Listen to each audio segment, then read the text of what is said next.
जीव स्वयं नित्य निरंतर कर्मों के जाल को रच रहा है और अपने आप को बांध रहा है। आपको मुक्त होना है, बंधना नहीं है। जीव का जन्म कर्मों के अनुबंध से होता है, कर्मों के बंधन से होता है, और उसको अपना ऋण चुकाना होता है। कर्मानुबंध ये बहुत सूक्ष्म विषय है।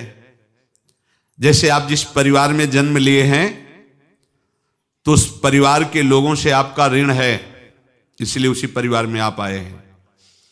और ऋणानुबंध उसको बिना चुकाए या बिना वसूल किए आप वहां से जाएंगे नहीं। आपको लेना है तो वसूल करना है और देना है तो चुकाना है। ये पूर्व के जन्मों से निश्चित किया गया है। जैसे किसी के यहां पुत्र हुआ, जन्म से ही पैसा खर्चा शुरू हुआ, जो बड़ा हुआ तो उद्दंडता के द्वारा मार पूरे परिवार को क्लेश पर क्लेश देता चला जा रहा है। ये तुम्हारे कर्म का फल है। या ऐसे शक्तिहीन बुद्धिहीन ऐसे पागल पूरे जीवन सेवा करो, तुमसे अपना हिसाब चुकाने के लिए वो आया है। अब परिवार के जो सदस्य जुड़े आके, मतलब पत्नी आते ही पूरी हृदय में आनंद, परिवार में आनंद, और जीवन भर वो आनंद ही सुख देने के लिए उसका जन्म हुआ। वो अपना ऋणानुबंध मुक्त, और आते ही भयंकर क्लेश खड़ा कर दिया, बीच में दीवाल और झगड़ा वैसा, फिर अतरे दिन मारपीट शुरू, कलह अशांति, पूरा जीवन नरक हिसाब करने आए। यहां ऋण चुकाए बिना कोई जा नहीं सकता, ऋण चुकाना पड़ेगा। किसी का ऋण वसूल करना है तो किसी को ऋण चुकाना है, दोनों काम करने होते हैं। अनेक जन्मों में अनेक लोगों के साथ हमने जो बर्ताव किए हैं, अच्छे या बुरे, वो होंगे। अब किसी आदमी को हम जानते नहीं, अचानक मिला, अचानक टक्कर लगा और मार पीट गाली गुप्ता सब कर दिया, चुपचाप सह लो। क्यों? ये आपका हिसाब है, पूर्व का हिसाब। हमारा उससे कोई द्वेष नहीं, कोई संकल्प नहीं। अचानक घटना घटी और हमसे द्वेष करने लगा, हमें पीटने लगा, हमें गालियां दे, ये हिसाब है, चुपचाप सह जाओ। अपने घर का भाई ही भारी दुश्मन बन गया और क्लेश दे, हिसाब है। एक प्रभुदत्त ब्रह्मचारी जी की वाणी में पढ़ा था, एक महात्मा जी भ्रमण करते थे तो उस समय असरफियां चलती थी, मोहरे असरफियां, तो उनको भेंट में देते लोग। तो या तो ठाकुर सेवा में लगे तत्काल, या संत सेवा में तत्काल लगे, उसका संग्रह करके डोलना ये ठीक नहीं है। बैरागी के लिए सिद्धांत में ये ठीक नहीं है। तो जब 2, 4, 6, 8 ऐसे मोहरे हुई तो उन्होंने विचार किया कि और भ्रमण करके जब काफी मोहरे हो जाएंगी तो प्रयागराज में जब कुंभ पड़ता है, एक बार पूरे सब अखाड़े के संतों को, अलग अलग संप्रदाय सब संतों को बुलाएंगे और सबको पवाएंगे। अब साधु है तो यही विचार करेगा, और क्या विचार करेगा। तो उन्होंने ऐसे डंडा बनवाया, बेंत, जो ऊपर से चूड़ीदार और भीतर पोला, और मोहरे उसमें डालते गए। और भ्रमण, जहां जहां श्रद्धालु भगत थे सबके यहां जाना और इच्छा रखना कि एक मोहर तो दे दे दक्षिणा में। कामना कोई भी हो वो बांधती ही है, ध्यान रखना। इसीलिए प्रभु जो चाहे वो करे, अपनी चाह नहीं रखनी चाहिए, अपनी चाह प्रभु की चाह में मिला देनी चाहिए। धीरे धीरे वो छड़ी भर गई। भ्रमण करने वाले महात्मा चूड़ी लगाई, इंतजार करते रहे। जब प्रयाग का कुंभ पड़ा तो चले। तो रास्ते में एक गांव में पूछा जाता है, जैसे कहीं रुको कि कोई श्रद्धालु ऐसा है जो संत सेवी है। तो कुछ लोगों ने बताया, हाँ एक परिवार है बहुत संत सेवी है और आपको मिलाते हैं उनसे। आइए महाराज, घर में रुका, खूब अच्छा हलवा पूड़ी पवाया, और जो घर के मालिक थे चरण दबाए। चरण दबाते दबाते उनकी दृष्टि पड़ी उस डंडे पे, इतना मोटा और ऊपर से कुछ चूड़ी सी भी नजर आ रही। इस डंडे में तो कोई रहस्य है ही है। अब महात्मा जी को खवा पिला के सुला दिया। महात्मा जी जब सो गए तो पत्नी से धीरे से कहा, वो डंडा लाओ बाबा जी का डंडा। अब वो चूड़ीदार जो ही खोला पलटाया तो सैकड़ों मोहरे। ऐसे संत रोज पधारे भगवान, तुम आनंद हो जाए फिर क्या। पत्नी से कहा, नाप के कंकड़ लाओ। अब वो तो महात्मा जी तो खाए खीर पूड़ी, आराम से सो रहे। रात में पूरी प्लानिंग करके उसमें कंकड़ भर के चूड़ी लगाकर सिराने रख दिया, सारी मोहरें हटा ली। महात्मा जी आराम से छड़ी उठाए तो वजन पक्का। वैसे बड़े लोग चतुर होते हैं, पर ये नहीं जानते कि कर्म कितना भयानक होता है। और उनकी कोई संतान नहीं थी, पर धन में इतना प्रेम उनको था। बहुत सावधान। साधु महात्माओं के पास जो अर्थ है, गृहस्थी अगर आता वहीं से है, पर अगर उसको जोर जबरदस्ती या किसी छल कपट से, तो वो उसका विनाश ही करता है। आज तक का प्रमाण है। अब उनको ये भाव पता नहीं होगा, या पता होगा तो लोभ के कारण वो उसको मान नहीं पाए होंगे। महात्मा जी गए प्रयाग में, किसी अखाड़े पर रुके और वहां प्रार्थना की कि कल जो है संपूर्ण अखाड़ों का निमंत्रण किया जाए और सब संतों को भोग पवाया जाए और उनको दक्षिणा भी दी जाए। महंत ने सोचा कि बहुत बड़ा है तो उत्सव है, क्योंकि प्रयाग में कितने हजारों संत महात्मा सब। तो उनका महाराज बोरों इसमें चीनी और टीनों घी लगेगा, सब व्यवस्था। बोले आप मंगाइए, एक एक हिसाब हम करेंगे, हमारे पास सब व्यवस्था है। बोले कुछ तो पहले दे दो, वो इकट्ठे देंगे हम। उनको था कि अगर हम छड़ी खोला और दो चार मोहरे दी, किसी को पता लग गया तो गड़बड़ हो सकती। बोले हम भंडारे के समय आखिरी में सब कुछ आपको दे देंगे। ठीक है। वो अपने पास से पैसे लगाकर खूब जितना सामग्री सब लाए, लाखों की, और सब संतों को निमंत्रण कर दिया। संत जन निमंत्रित हो गए, भंडारा बन रहा है। तब वहां के महंत है, उनका देखो भंडारा भी बन रहा है, संतों को निमंत्रण। अब आप अर्थ की व्यवस्था कीजिए, क्योंकि इतनी बड़ी हमारी सामर्थ्य नहीं थी जितना हमने किसी तरह हमने व्यवस्था की। अब मुझे अर्थ चाहिए, तभी आगे की व्यवस्था बढ़ेगी। संतों को दक्षिणा देंगे और जिनसे अर्थ लिया उनको दे। देखो रसोई बन गई है सब। उनका छत में विश्वास नहीं तो ये अभी चूड़ी खोली। उनको तो था ना कि मोहरे हैं, कंकड़।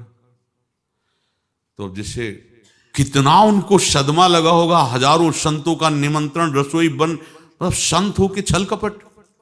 तो उनका महाराज आपने तो हमारा नाश कर दिया, जो महंत थे। अब बताओ रसोई बन गई, संत निमंत्रित हो गए, आप ये कंकड़ दिखा रहे हैं हमको। आपने तो हमें बर्बाद कर दिया, हमारी इतनी सामर्थ्य नहीं थी, आप पहले बता देते। संत होकर ऐसा छल कपट। अब वो बोले तो क्या बोले, क्योंकि उनको पता था कि मोहरे हैं इसमें। अंदर से उनका चिंतन गया उसी सेठ के पास, अच्छा ऐसा धोखा हमारे साथ किया, भोगोगे तुम। ये जो निकलता है ना भोगोगे, ये अकाट्य होता है। क्योंकि किसी का भी हृदय, मान लो किसी भी जीव जंतु को आप कष्ट दें और उसका हृदय आह भर जाए, तो वो आह वज्र की लेख है, तुम्हें भोगना पड़ेगा। वो देखो भीष्म जी को भोगना पड़ रहा है ना। सांप को ऐसे धनुष की नोक से उठाया और बंबूल के कांटों के ऊपर फेंक दिया, कई दिन तक शेदा हुआ, वो आह भर करके मरा। तो आपको 6 महीने बाणों की सैया पर आह किसी की ना लेना जिंदगी में। कोई ऐसा कोई आह भर करके कह दिया तुम समर्थ हो, हम तो कुछ कर नहीं सकते, और अंदर से दुखी, फिर तुम्हारी सामर्थ्य काम नहीं करेगी, मिट्टी में मिला देगी। फिर ये तो संत थे और भगवत आराधना के लिए, संत आराधना के लिए ही ऐसा किए हुए थे। अब इनका कैसे मुंह दिखाएं, अब क्या करें। सुबह संत जन आएंगे, सबके बीच में हमारी कि देखो इन्होंने, अब क्या करें। गए और संगम में जाके छलांग लगाई, अपने प्राण त्याग दिए। अब उनके तो पास मोहरे थी और व्यापार बढ़ा, और 9-10 महीने बाद ही लड़का हुआ। अब तो उनको कि संत फलीभूत हो गया। देखो व्यापार चल रहा, लड़का नहीं होता था, लड़का भी हो गया। बड़ा आनंद छा रहा है। जब से वो प्रकट हुए और धन की वृद्धि शुरू हो गई, पढ़ाई लिखाई में उनके खर्चा हुआ सब, बस बीमारी शुरू हो गई उनके शरीर में, अब उसमें पैसा जाना शुरू हुआ। इतने आसक्त तो वो दोनों हो गए कि कुछ भी हो, व्यापार ठप, संपत्ति बेचना शुरू। तो उन्होंने कहा कि बेटा मैं क्या कर सकता हूं तुम्हारे लिए? बोले हमारी अंतिम इच्छा है प्रयाग चलो, और जितने प्रयाग में संत महात्मा सबको एक बार भंडारा करवाओ, हमारी इच्छा अंतिम है, क्योंकि अंतिम यही इच्छा थी। तो बोले अब ज्यादा संपत्ति तो नहीं रह गई, तो बोले घर बेच दो, मेरे लिए ही तो है, बेच दो, मुझे लगता मैं बचूंगा नहीं, पर मेरी अंतिम इच्छा पूर्ण कर दो। घर बेच दिया, जेवर बेच दी, वहां गए, जब संत सेवा की तो बोले मुझे संगम तक ले चलो। संगम तक ले गए और बोले समझे तुम चुराए थे और हमने उसको छीना है, कुछ नहीं रह गया तेरे पास कुछ, अब केवल ममता और आसक्ति में जल कर मर और नरक प्राप्त कर। मैं वही महात्मा हूं जिसकी तूने मोहरे ली थी, शरीर छोड़ दिया। महात्मा को जन्म लेना पड़ा और इनको दुर्गति भोगनी पड़ी। ऋणानुबंध होश में, ऐसा नहीं कि आप जो कर रहे हैं कोई देख नहीं रहा, कोई हिसाब किताब नहीं, जो कर रहे हैं अवश्य में भोक्तव्यम, बहुत सावधान। अनेक जन्मों में अनेक लोगों से जो कुछ लिया दिया है, इस लेने देने को मिटा देने के बाद ही तुम मुक्त हो गए। इसीलिए एक उपाय है, लेना न देना मगन रहना। क्या? मालिक को समर्पित हो जाओ, मालिक को अपना माना हुआ समर्पित कर दो, खत्म। अहम त्वाम स्वरूपापेभ्यो मोक्षयिष्यामि, सब खत्म, आगे पीछे लेना देना सब खत्म। एकादश स्कंद में भगवान श्री कृष्णचंद्र जी ने कहा जो मेरे चरणों का आश्रय लेकर भक्त मेरा भक्ति करता है, उसके पितृ ऋण, मातृ ऋण, देव ऋण, ऋषि ऋण, सब ऋणों से मैं मुक्त कर देता हूं। बस यही एक उपाय है जो इसके बंद करने का उपाय भक्तों के लिए है, वो यही है, भगवान की शरण में होकर अपना माना हुआ पूरा भगवान के अर्पित कर दो। अर्पित करने का तात्पर्य उसमें अहम हटा दो। त्वदीयं वस्तु गोविंदम तुभ्यमेव समर्पये। जिनसे तुमने सेवा करवाई है उनकी सेवा करनी पड़ेगी, जिनसे तुमने जो कुछ लिया है उनको देना पड़ेगा। ये लेने देने का व्यापार जब तक समाप्त नहीं होगा तब तक तुम्हारा जन्म मरण चलता रहेगा। अब आपको यहां समझना है, यदि आपसे किसी ने पैसे लिए बेईमानी करके नहीं दे रहा है तो आप उसको गाली मत दीजिए, आपने बेईमानी की थी इसलिए आपकी बेईमानी हुई है, ले गया, कोई बात नहीं है, बंधन से मुक्त हुए, जो बोझा था चला गया। उसको ऐसा ना देखे कि ये बेईमान हमारे रुपए मार लिए, अब जो कुछ होगा देखेंगे। अगर आप आगे नया कुछ करते हैं तो फिर आगे का हिसाब आपको भोगना पड़ेगा, ध्यान रखना। ऐसा नहीं है कि आपको भोगना नहीं पड़ेगा। एक ही उपाय है कि अब जो शरीर धारण किए इसी में जो भोग ले, आगे ना होना चाहिए। तो क्या करे? सर्वतो भावेन भगवान की शरण ले ले। ये तो सर्वाणि कर्माणि मयि सन्न्यस्य मत्पराहा अनन्ये नैव योगेन माम ध्यायन्तु उपासते तेषाम् अहं समुद्धर्ता मृत्यु संसार से। ये बड़ा कठिन है पार होना, कोई छोटी मोटी बात है। एक महात्मा बाल्यावस्था से भजन करते थे, शालिग्राम भगवान पास रखते थे और उन्हीं की आराधना करके बस पाठ, नाम, जप और भ्रमण करते थे। यौवन अवस्था थी, गंगा जी के किनारे अपने ठाकुर को विराजमान करके स्नान करने के लिए कपड़ा ही उतार रहे थे कि 90 लोग आ गए, भाला तलवार सब ले, मारो मारो इसको मारो, घेर लिया। तो उन्होंने हाथ जोड़कर कहा हमने क्या अपराध किया, कोई सुन ही नहीं रहा। तो उन्होंने कहा मार तो डालोगे ही आप, 90 लोग, हम कोई अस्त्र शस्त्र तो लिए नहीं, एक बार हमें गंगा में डुबकी लगा देने दो और अपने ठाकुर को स्नान करा देने दो, फिर इसके बाद आप मार देना।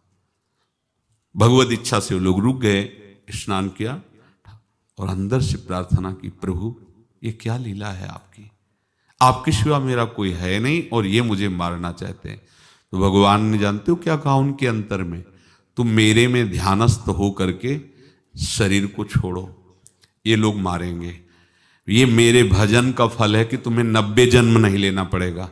एक ही जन्म में 90 मिलके, तुमने 90 हिंसा की थी पूर्व में, तो तुम्हें 90 बार जन्म लेना होता और एक एक करके मारते। ये मेरे भजन का प्रताप है कि एक बार में ही 90 का हिसाब हो जाएगा। तुम आंख मूंदो, मेरे ध्यान में मगन रहो, मेरे प्रताप से तुम्हें कोई चोट नहीं होगी और स्वाभाविक मूर्छावस्था में प्राण तुम्हारे छूट जाए। ऐसा ही हुआ, ऐसा हुआ। तो ये बात समझ लो कि ये जो कर्मानुबंध है, ऋणानुबंध है। आप देखो, अगर शाप महात्माओं ने दिया कि तुम्हारे वंश का इससे विनाश होगा, तो भगवान भी परम धाम जा रहे तो उसी कील से, बाण की नोक में जो मछली लील गई थी छोटा कण, उसी से की नोक बनाई और उसी नोक को प्रहार किया। भगवान के श्री चरण में वही बाण की नोक लगी और भगवान ने स्वीकार किया ना। भगवान का बड़ा लीला विचित्र है।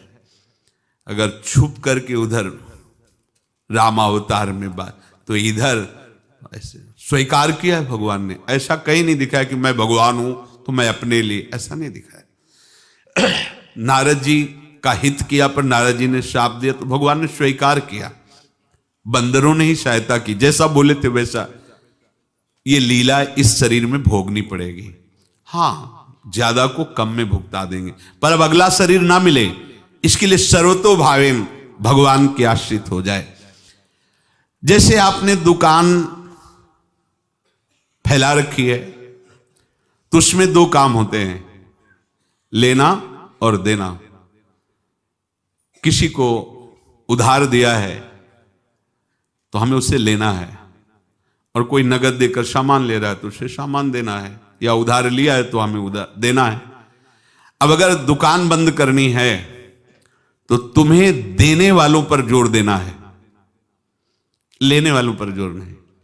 लेने वाला तो जाओ हम क्षमा किया, समर्पित किया, हमारा कोई संबंध नहीं, खत्म हो जाए, वो खुशी हो जाएगा। लेकिन देने वाला तुम अगर दुकान भी उठा दोगे तो जहां भी रहोगे तुम्हारे पास वो आएगा, लाइए हमारा। तो देने पर नजर रखिए, जिसका जिसका हिसाब है वो आपके सामने आता जाए, हटाते जाओ। लेने पर नजर मत रखिए और दुकान फौरन उठा दीजिए, नहीं अगर लेते देते रहे तो चलता रहेगा। आगे चलकर कुछ लेना न देना, मगन रहना बस अपने प्रभु के चिंतन में। अब हम कैसे जाने कि किसको क्या देना है, हमें क्या पता? तो हम पूरा हिसाब जिनको पता है उनको दे देते हैं, समझ रहे हो?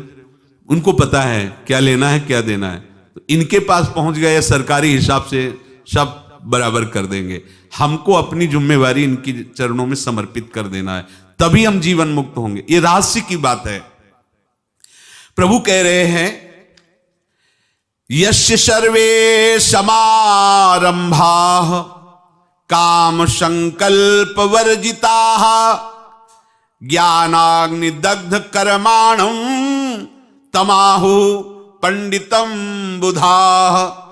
जिसके संपूर्ण कर्मों के आरंभ संकल्प और कामना से रहित हैं, तथा जिसके संपूर्ण कर्म ज्ञान रूपी अग्नि से जल गए हैं, उसको ज्ञानी जन भी पंडित कहते हैं, बुद्धिमान कहते हैं।